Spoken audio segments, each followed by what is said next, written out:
O Flamengo trocou um técnico melhor para um técnico pior. Limitadíssimo, muito abaixo desse aí que a gente está falando. Mas o Felipe é melhor que ele.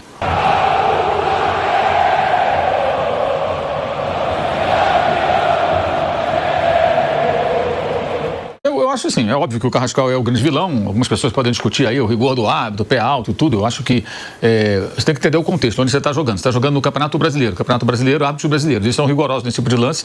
Mesmo que não encostasse do rosto do Murilo, ele daria cartão vermelho com muita certeza, eu diria, porque eles são orientados para serem rigorosos nesse tipo de jogada.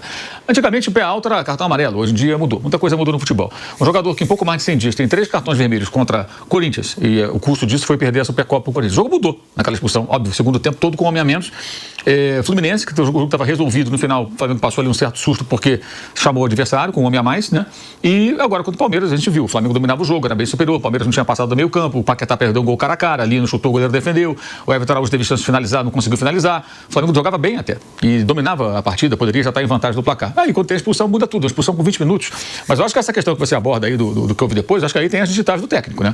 O técnico não entendeu minimamente o contexto. Nada. Você tem ali um outro jogo a partir do momento que você tem um homem a menos. E nesse jogo você tem que olhar tudo. Olhar a tabela e olhar a partida. E o adversário. Flamengo e Palmeiras tendem a ser os dois times que vão brigar pelo título brasileiro. A derrota do Fluminense ontem para o Mirassol só reforça essa tese, né? Ou um dos dois desgarra, ou os dois vão ficar ali remando juntos longe dos demais. É o que parece ser esse ano. Não tem ali um Cruzeiro para tentar acompanhar, um Atlético Mineiro turbinado pelos benfeitores para ganhar o título, ou o Botafogo lá do John Textor, naquela situação que contratava, não pagava, mas contratava, né? E ganhando o campeonato ou brigando por ele.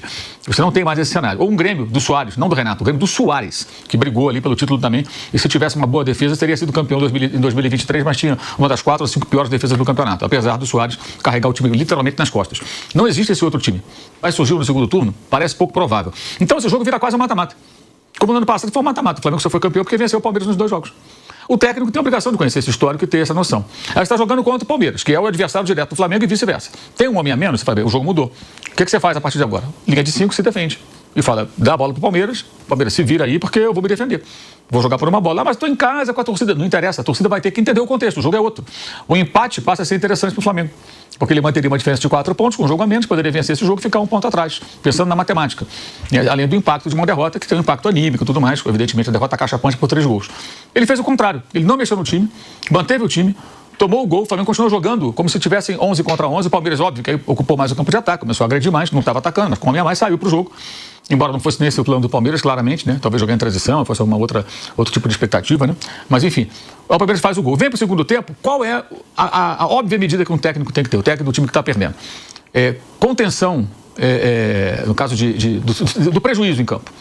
Fechar o time e ficar no 0-1 enquanto fosse possível para tentar encontrar um empate. Você não pode se abrir. Aí ele tira um volante e põe um atacante. Aí abriu completamente o time do Flamengo. Só não foi pior para o time do Leonardo Jardim, porque o Palmeiras não teve o apetite que poderia ter. O Palmeiras marcou 2 gols em frangos do Rossi. O Palmeiras poderia ter passado o rodo no Flamengo ontem e ter uma goleada muito maior. Defesa totalmente exposta, aberta. O Flamengo não tem mais o sistema defensivo do ano passado. Quando o técnico era o Felipe Luiz, o Flamengo passou uma temporada que ele não foi vazado em mais da metade dos jogos. Mais de 50% dos jogos não tomou gol. Bola aérea defensiva era fortíssima, bola aérea ofensiva era muito decisiva. Não tem mais. Acabou. Não se vê mais isso. Então aquele golzinho Salvador de cabeça e tudo, não tem mais não. Sumiu. A defesa que se portava super bem. O Rossi era muito protegido. E agora, além do Rossi não estar tão protegido, ele demonstra fragilidades em uma fase muito ruim, né? Mas não é barrado, porque contrataram um goleiro que parece que não confia, não bota o rapaz para jogar, porque o goleiro tão mal tem que sair. Não tem jeito, sai, vai treinar, espera outra oportunidade. Sempre foi assim, né? No futebol. O goleiro titular vai mal, ele perde a posição, entra um outro e depois aí vê o que faz. No caso até do Palmeiras. O Palmeiras quis abrir mão do Everton e foi embora pro Grêmio. E efetivou o goleiro que entrou, que foi o Carlos Miguel, diante de uma lesão do até então titular. Então você viu ali o Flamengo totalmente exposto, com as digitais cravadas do Leonardo Jardim. Podemos citar também o senhor Paquetá, que perdeu um gol cara a cara com o Carlos Miguel quando estava 0-0, se ele faz aquele gol, o jogo muda de figura, né? Um gol cara a cara, frente a frente com o goleiro do Palmeiras.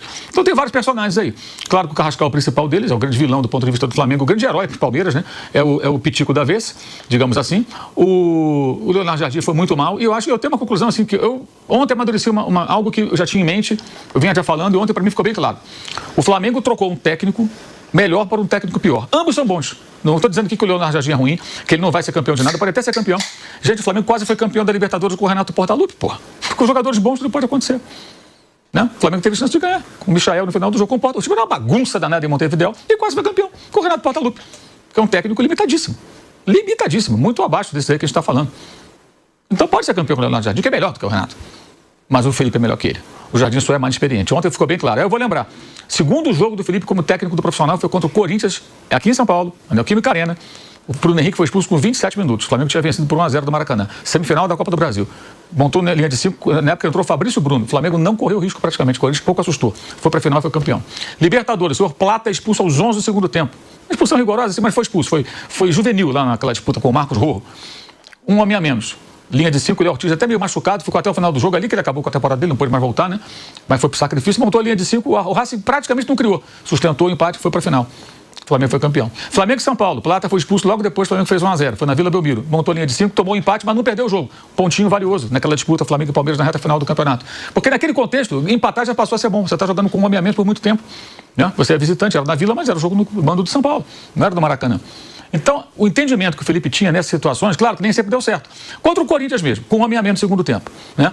O gol número 2 do Corinthians na Supercopa é quando a vaca já tinha ido pro brejo. Mas o Paquetá perdeu um gol cara a cara com o Hugo. Chutou por cima. O Flamengo poderia ter empatado. O Corinthians pouco ameaçou no segundo tempo. E o Flamengo não se lançou ao ataque. Ele se organizou defensivamente e foi tentando chegar ao empate. Não chegou porque o Paquetá perdeu um gol feito, como perdeu ontem. O contra o Corinthians foi até mais feito ainda do que o de ontem. Né? O gol estava vazio e chutou para fora.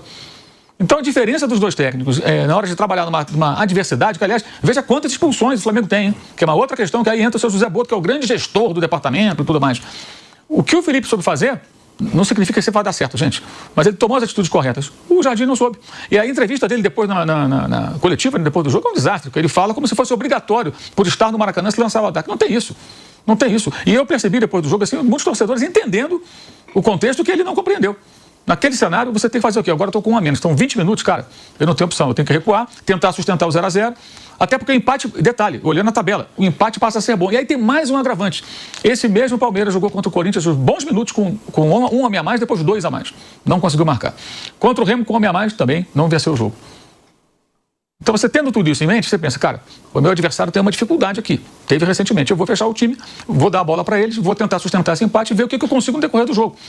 A partida pode mudar, pode ter um expulso do Palmeiras, você pode ter um contra-ataque e fazer um gol. O Botafogo foi campeão, jogando praticamente, jogou 89 minutos e alguns segundos com um homem a menos. Ganhou a Libertadores. Nunca ficou atrás do placar do Atlético Mineiro. Soube se comportar. Não foi ou não foi? Ganhou a Libertadores. Expulsão com segundos. E o Flamengo fez tudo errado ontem. Então, acho que o personagem central número 1 é o senhor Carrascal, que é um inconsequente. Não adianta depois colocar textinho na rede social. Tá? Escrito, sei lá por quê, algum assessor, algum aspone, algum baba-ovo, sei lá, textinho melodramático. Isso é patético. Patético. O cara foi expulso 3 vezes em pouco mais de 100 dias e passou a semana suspenso, hein? Senão teria talvez mais uma expulsão ou 2, sei lá. E nem é um jogador de defesa, um volante, o cara que às vezes é obrigado a fazer uma falta dura. São expulsões patéticas. Ontem, quando ele levanta a perna e percebe a aproximação de Murilo, recolhe a perna, amigo. Opa!